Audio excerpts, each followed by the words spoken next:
राजनीति है राजनीति। गरीबों का मसीहा, डिस्को डांसर और बॉलीवुड का इकलौता दादा मिथुन चक्रवर्ती एक ऐसा सुपरस्टार जिसने फर्श से अर्श तक का सफर तय किया। लेकिन जब राजनीति की आई तो क्या मिथुन दा ने गलत कदम उठा लिया? आज हम विश्लेषण करेंगे उनके नक्सलवाद से लेकर बीजेपी तक का सफर। इस वीडियो में हम देखेंगे कि कैसे मिथुन दा का राजनीति सफर विवादों और यू टर्न से भरा है। जैसा प्लान बनाया था बिल्कुल वैसे ही होएगा। जय हिंद। फिल्मों से आने से पहले मिथुन चक्रवर्ती का नाता नक्सली विचारधारा से था। वजह थी बंगाल की उस समय की स्थिति और युवाओं का आक्रोश। लेकिन एक पारिवारिक दुर्घटना जिसमें उनकी भाई की मौत भी हो गई, इसके बाद इन्होंने वह रास्ता ही छोड़ दिया। यहाँ से उनको सीख मिला कि यहाँ दर्शकों को बताएं कि राजनीति की समझ उनके बचपन से ही थी, लेकिन हिंसा ने उन्हें बॉलीवुड की तरफ मोड़ दिया। दोस्तों, आप लोगों के झगड़ते देखकर मेरा दिल दुखता है। शांत हो जाइए, शांत हो जाइए। अगर हम बात करें तो टीएमसी में उनकी एंट्री हुई थी, जो कि साल 2014 में ममता बनर्जी ने उन्हें राज्यसभा में भेजा था। लेकिन परेशानी की शुरुआत यहीं से हुई। मिथुन दा एक कलाकार थे, राजनेता नहीं। राज्यसभा में उनकी उपस्थिति बहुत ही कम रहा करती थी। और फिर माना जाता है कि शारदा चिटफंड घोटाला में यह उनके राजनीतिक जीवन का सबसे बुरा दौर था। जबान से लड़ रहे, हाथ कोई उठाता ही नहीं। अरे मामला जरा गर्म हो जाए तो हाथ अपने आप। जांच एजेंसियों के घेरे में आने के बाद उन्होंने न केवल पैसे लौटाए बल्कि राजनीति से संन्यास लेने तक की बात कहकर राज्यसभा से इस्तीफा दे दिया।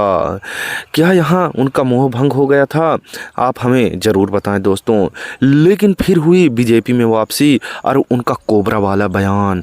जहाँ दोस्तों 2021 का बंगाल चुनाव, कई सालों के संन्यास के बाद मिथुन दा ने पीएम मोदी की मौजूदगी में बीजेपी ज्वाइन की। धक्का लगा। और उनका मशहूर डायलॉग जो है कि मैं जल ढांपो यानी कि सांप भी नहीं, बेलबोरा भी नहीं, मैं एक कोबरा हूँ, एक ही डंक में काम तमाम। इस बयान ने उन्हें सुर्खियों में तुलाया, लेकिन विपक्ष ने उन्हें हिंसा से उकसाने वाला बताया। यहाँ चर्चा करें कि क्या एक सुपरस्टार के लिए ऐसा बयान देना सही था? अगर हम इनकी पक्ष की बात करें तो बीजेपी को एक बंगाल में एक बड़ा चेहरा मिला। जी हाँ दोस्तों, मिथुन के स्वरूप में। मिथुन दा की मास अपील का फायदा पार्टी को कैडर बनाने में मिला। वे अपनी विचारधारा को खुले सामने रख पाए। और अगर विपक्ष में तर्क की बात करें तो उनकी सेकुलर और गरीबों के मसीहा वाली छवि पर सवाल भी उठे। बार बार पार्टी बदलने से, जैसे कि टीएमसी से फिर से बीजेपी में शामिल होना, उनकी विश्वसनीयता पर असर पड़ा।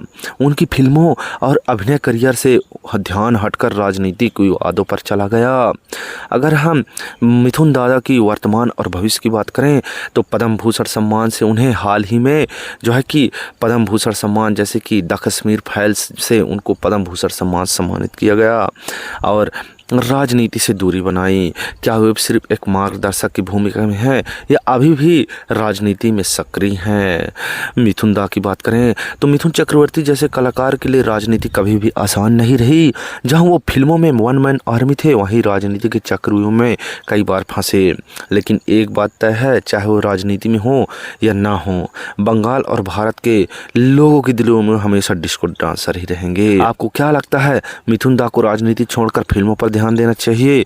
हमें ज़रूर कमेंट बना करके बताइए दोस्तों। क्या मिथुन दा को तरह तरह की फिल्मों से अपनी वापसी करनी चाहिए? कमेंट करके बताएं दोस्तों, और चैनल को सब्सक्राइब करें।